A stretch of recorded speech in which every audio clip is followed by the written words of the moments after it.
Биринчиден Борбордук шайлоо комиссиясынын мүчөлөрүн Ички иштер министрлигине чакырып алуу бул түздөн түз БШКнын ишине кийлигишүү катарында баалашыбыз керек. Азыркы келген бийлик тилекке каршы баары меники, бул да меники деген бир жаман адатка түшүп алды. Булар ички тышкы экономикалык саясат менен алек болбой, булар кадр алмаштыруу менен гана алек болуп калышты да. Аябай кадр алмаштыруу, баардык жерден кадрларды кызматтан кетирүү, кызматка коюу, өзүмдүкү болсун деген. Булар өткөн бийликтерди дагы ашып түштү. Мунун жакшылык эч качан жакшылыкка алып келбейт. Анан экинчиси, ошол Борбордук шайлоо комиссиясы шайлоонун уландысын 20 декабрга деп койгондон кийин алардын мүчөлөрүнөн эч кимди бошото албайт.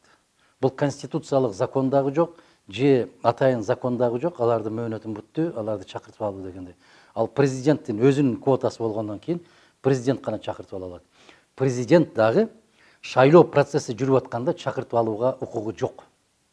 Бул Борбордук шайлоо комиссиясынын баягы эгемендүүлүгүн, көз карандысыздыгын камсыз кылуу максатында ошондой нормалар киргизилген. Бирок тилекке каршы азыр мыйзамыңды дагы, конституцияңды дагы четке коюп, мен билем, мен айткандай болот, мен ушуну каалайм деген бир өтө ыплас, өтө жаман түшүнүксүз жолго түшүп алды.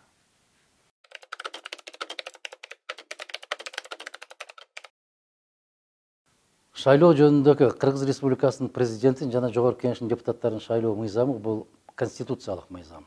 Бул 3төн кем эмес окуу менен кабыл алына турган өзгөчө шарттагы мыйзамдар. Биринчиден, экинчиден шайлоо жарыялангандан кийин шайлоо жөнүндөгү мыйзамга өзгөртүү, түзөтүүлөрдү киргизүүгө тыюу салынат. Булар баягы эле мен айткандай, мен билем, мен ушуну каалап атам. Булар конституцияны да окуй атат да, конституциялык мыйзамдарды да окуй атат. Макул, мына ушундай башаламандыкка барды деп 7%ды 5%га түшүрсүн. Форма 2-ни алып салсын. Маселе жок. Күрөөнү азайтсын. Маселе жок. Себеп кече 4-октябрдагы окуяларды ушунун кесепетинен болду десе, кандайдыр бир деңгээлде түшүнүктүү болот. Бирок булар андан ары карай өтүп кетип бартат. Андан ары карай өтүп, мыйзамдарды өзгөртөбүз, биз момундай кылабыз, депутаттардын санын кандайдыр бир деңгээлде кыскартабыз. Анын үчүн конституцияны өзгөртүү керек. Бүгүнкү чыгарып аткан демилгеси конституцияны өзгөртүүгө чейин шайлоолорду токтотуп турабыз деген бул бийликти бир колго топтоонун өтө чоң кылмыштуулугу. Бул түздөн түз узурпация. Баары билип турат. Кыргыз эли дагы керемет сезип турат. Мен шайлоолорду токтотуп 21-жылга чейин деген кандайдыр бир мөөнөттү коюшуп атат. Ошого чейин өзүм падышамын, өзүм прокурормун, өзүм сотмун, өзүм өкмөтмүн, менден башка эч ким жок дегендей позицияга барып алгандыгы бул өтө коркунучтуу жол, бул жакшылыкка алып келбейт.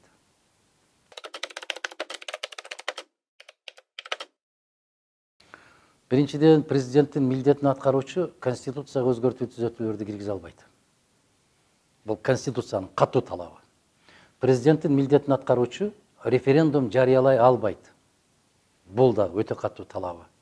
Экинчиден, бул Жогорку Кеңеш аркылуу мүмкүн эмес. Себеп Жогорку Кеңештин толук ыйгарым укук өкүлдөрү, баягы ыйгарым укуктары 28-октябрда токтойт. Андан кийин ким калат? Анын ишине эмне? Указ менен улантабы?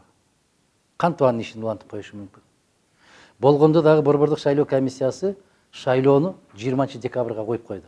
Жогорку Кеңештин шайлоолорун. Эми ушуну токтотобуз деп, ушуну улантабыз деп, кээ бир азаматтар чыгып атат, булар соодалашуу жолу менен кетип калды. Биз сага ушуну жасап беребиз, сен бизге ушуну жасап бер. Баягы убактылуу өкмөттүн чириген бир тажрыйбасы кетип бартат. Түшүнүп атасызбы? Убактылуу өкмөт чиритип кеткен. А ошол чириктерди булар көтөрүп алып, кайрадан ордуна коюп атат да, акырындап. Бирок улуу тарыхтын алдында, улуу кыргыз элинин алдында булар сөзсүз түрдө жоопкерчиликке тартылышы керек. Бул түздөн түз баягы бийликти басып алуу. Бул демократиялык жол деп сүйлөп калдыңыз. Демократиянын бул жерде ды тамгасы да калбай атат. Мунун баарын мен билем деп атпайбы? Мен ушундай чечем. А сага андай укукту ким берди? Бұл чоң маселе. Тарыхтын алдында ой кандай оор суроолор күтүп атат буларды, Кудай билет. Өтө оор, өтө туура эмес жолго түшүп алды, жакшы эмес. Ким кеңеш берип аткан болсо дагы, ошол кеңеш берип аткандарды көздү бакырайтып атыш керек дагы. Ошол кеңеш берип, ушул жол менен барсак болот деп аткандар, азыркы президенттиңмин деп атканбы, же өкмөт башчыңмын деп атканбы деген азаматты түздөн түз кайнап турган казанга ыргытышкан атат. Ал жигит өзү да ушуну сезиш керек.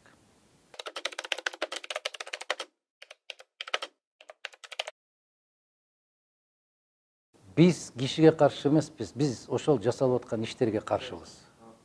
Ошол жүргүзүп аткан саясатка каршыбыз. Конституция жакшыбы, жаманбы, мен жакшы көрөмбү, жаман көрөмбү, ал башка маселе, бирок конституция кыйшаюусуз аткарылышы керек. Биз мыйзамдуу өлкөнү курабыз деген урагы менен келиштиби? Кур. Биз таза иштейбиз деп келдиби? Иште. Биз элдин ишенимин аткарабыз дедиби? Аткар. Биз ар бир адамдын укугун коргойбуз деп ант ичтиби? Аткар. Момундай болуп, мен билем, мен каалайм, мен ушундай кылып атам деген, мен дегенди токтотуш керек. Себеп, мына караңыз, Борбордук шайлоо комиссиясы мен аябай каттуу сынчымын. Ар бир курамына. Алардын дагы тарыхтын алдында, мыйзамдын алдында жооп бере турган жагы өтө көп. Бирок бүгүн жогорку ошол Борбордук шайлоо комиссиясынын мүчөлөрүн Ички иштер министрлигине чакырып, коркутуп, үркүтүп, колу бутун бурап, кандайдыр бир чечимдерди кабыл алганга мажбур кылып аткандыгы бул кылмышкерлик. Муну токтотуу керек. Мен ушундай учурда, Руслан мырза, бүтүндөй кыргыз интеллигенциясына кайрылам. Айланайындар, үнүңөрдү кошкулачы. Баканы деле бассаң бак дейт го. Мына ошондой көз көрүнө ата мыйзамыңды дагы, конституциялык мыйзамдарды дагы тебелеп, тепсеп, мен ушундай каалайм деп кетип бартканда бир үнүңдү катчы садаган. Айланайын, баары бир башта бир өлүм. Үнүңдү катчы, токточу, кайдыгер болбочу, ойгончу, байкачы. Туура эмес жолдо кетип бартасыңар балдар деп кичине бир тизгинин тартып койчу. Бизде улуттун улуу аксакалдары барбы же жокпу? Кайдыгер эмес интеллигенция барбы же жокпу? Сабаттуу инсандарыбыз барбы же жокпу? Не болдук бизге? Кандай болуп калдык? Не деген улут болдук? Не деген өлкө болдук? Биз дүйнөгө кандай маскара болобуз? Анан арызданып атат. Мен эч ким тааныбай атат. Тааныбайт. Себеп мыйзам талаасы менен иш жүргүзүш керек. Руслан мырза, буларда моралдык укук деген түшүнүк жок. Буларда мага жакшы болуп атат деп атат. Булар куйтуңдап сүйүнүшүп атат. Дагы бир жылга чейин мөөнөтүбүз узарып кетет экен деп. Куйтуңдап атат. Ар бир нерсенин жообу бар. Кээ бир баягы конституцияны жакшы билген, мыйзамдарды жакшы билген азаматтар дагы туйтуңдап сүйүнүп калды. Себеп кечеки шайлоо көрсөттү, өтпөй калышы мүмкүн. Эптеп, септеп, бир жылга чейин эптеп, улантып, ошол жерден бир майлуу жерлерин соодалашып, алар билип турат конституциянын бузулуп атканын, бирок соодалашуу жолу менен. Сен мону жасап кой, муну жасап кой деп. Жана кадрларды коюп атканда укмуштуудай чак челекей чыгып аткандыгы ушул. Анан бир айткан сөзүнөн кайра кайтып кетмей, бул адат болуп калды да. Мына аэропорттун жетекчилиги боюнча, Бишкек шаарынын жетекчилиги боюнча, башка маселелер боюнча уят. Айланайын, достко күлкү, душманга таба болбо деген сөз ушул эле, бирок тилекке каршы ошондой болуп атабыз.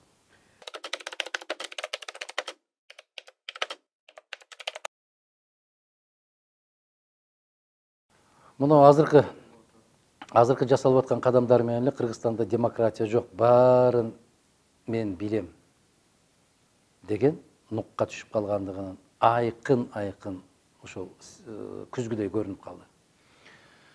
Бирок эл деп кээде айтабыз го. Эл ушунчалык бир жоопкерсиз коом болуп калды. Мына тигини кармадык, муну кармадык десе кол чаап атпайбы азамат. Анын баары спектакль. Бул театр.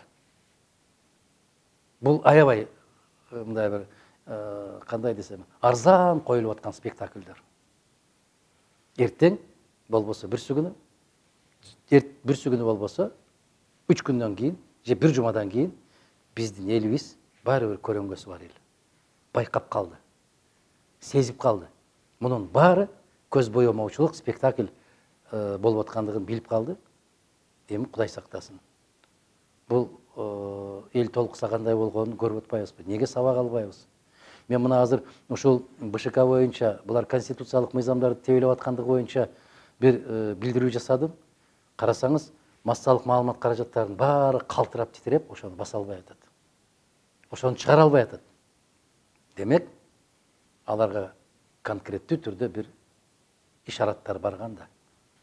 Бизге каршы бирдемелерди чыгарсаңар, оңбойсуңар деген сыяктуу. Кандай дейсиз? Мүмкүн.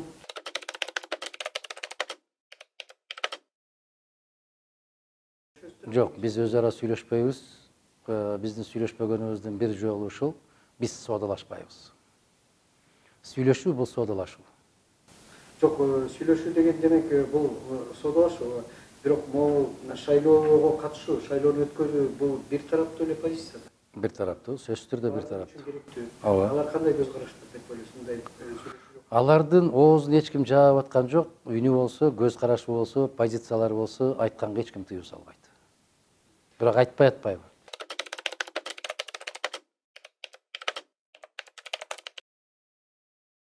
Моралдык укук дегенде моралдыкты эч ким карабайт да, моралдыктын эч кимге эч кандай пайдасы жок да. Мыйзам жагы менен жол тосо албайсың. Бирок коом өзү өлчөш керек да, коом өзү калчаш керек да, коом өзү таразага салыш керек да. Ким кандай болуп атат? Мына ар кандай партиянын өкүлдөрү бара калып бир кызматты алгандан кийин эле дым чыкпастан отуруп калып атпайбы? Кана кече адилеттүүлүк деп кыйкырып аткан партияларың ким калды? Үйүнү кулакта калды, өздөрү жок. Неге? Себеп соодалашуу жолу менен баары бүтүп атат. Муну азыркы келген өкмөтүн, азыркы келген бийлигин бул жаңы Кыргыз тарыхындагы эң күчтүү соодагер катарында калат. Эң күчтүү соодагер. Булар билип турат го, мүмкүн көпкө узабайбыз деп билип атабы. Ошол жан талашып эле кадр алмаштыруу менен алек да. Кышка даярдык жок.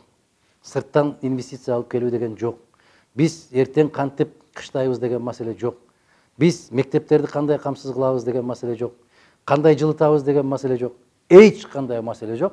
Маселенин баары мунун кызматтан алды, муну койду. Тигини койду, муну койду. Муну кууп чыкты, муну коюп койду. Бизде башка жумуш жок. Бирок элге бул дагы сабак. Ачуу, каттуу, өтө оор сабак алып атат. Бирок сабак.